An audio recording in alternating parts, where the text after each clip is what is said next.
नमस्कार मित्रांनो, मी आहे कोकणी सूरज. शिमग्यासाठी निघालो. वसईवरून ट्रेन पकडून रत्नागिरीला उतरलो. फुल अशी गर्दी. एकदम थोडंसं बसायला भेटलं, म्हटलं बसून भेटलं आणि आलो बाबा रत्नागिरीचा एकदाचा. बघा चेहरा बघा किती थकलेला आहे. वरती आलो स्टेशनला, तिथेही लोक वाट बघत होते पुढच्या ट्रेनची. इथून लोक ट्रेन चेंज करून जातात आणि मी मात्र बसची वाट बघत होतो, कारण बस माझी 6 वाजता. हे railway station, Konkan railway station किती भारी वाटतं ना, एकदम मस्त वाटतं ना. बघा आपलं कोकण रेल्वेचं रत्नागिरी स्टेशन. म्हटलं चहा बी पिऊन मी पण म्हटलं निघालो हायवेच्या दिशेने.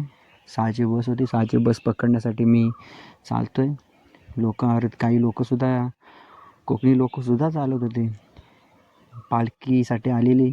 बॅगा घेऊन, मुलाबाळांना घेऊन 8 दिवस मजा मारायला, तेवढे एकदम 8 दिवसात सुखाचं जीवन जगायला, नाहीतर परत आहेतच धावपळीचं आयुष्य जगायला.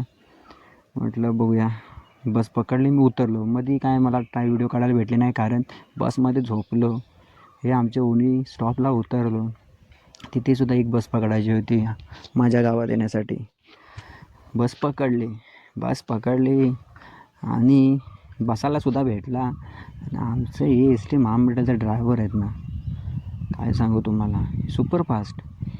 विमानवरून स्लो जाईल, पण आमची एस टी महामंडळाची बस मात्र खालून स्लो नाही जाणार बाबा, फास्ट जाणार. सॉरी, चुकलं माझं, फास्ट जाणार. बघा कसा धावतो आहे गाडी.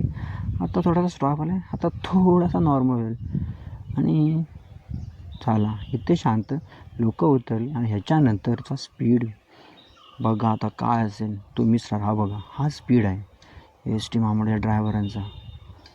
काय कंट्रोल असतो, एकदम सिस्टमॅटिक. हे आमच्या गावचं, मी आता गावात एंट्री केली आहे. मग गावची सीमा पार करून माझ्या गावात एंट्री केली. बघा हा आजूबाजूचं नेचर बघा, झाडं बघा. कोकणात काय बघायला मिळतं विचारतात ना काही लोक. कोकणात हे बघायला मिळतं. खूप सुख समाधान जे काय आहे ते. ही वरचेवाडी, आमच्या गावची वरचेवाडीचं घर, वरचेवाडी आहे. तिथून मी उतरलो माझ्या स्टॉपला. आता माझ्या घरात जाणारा हा रोड आहे, रडाजवळ जाणारा. तिकडे आजूबाजूला पाहिजे चिंचेचं झाड, वरती नारळ, काजूच्या बागा. असलं भारी वाटते ना, लय भारी. आमचा कोकण जगात लय भारी असं म्हणू शकतो. हे नेचर, हे झाडं, हे आहेत कोकणचा स्वर्ग. ह्यासाठी टिकून ठेवायचा मित्रांनो. बघा एकदम भारी, एकदम. तिकडं फणस आहे. आता इथे माझी मम्मी पप्पा तिकडे साफसफाई करतायत, कारण बाबा घरात पालखी येणार आहे, देव आमच्या दारात. हे बघा दारात येणारे देव, त्यामुळे साफसफाई तर झालीच पाहिजे. आमचा बांबूसुद्धा आला आहे शिमग्याला, होळी नाचवायला, पालखी नाचवायला. काकाने आमचे मांडव बिंडव घालतायत मस्तपैकी. ऊन नाही लागला पाहिजे पालखी नाचताना भावानं, ऊन नाही लागला पाहिजे. बघा एकदा माझा भाऊ आहे. मित्रांनो पुढच्या व्हिडिओमध्ये भेटू. जय हिंद, जय महाराष्ट्र.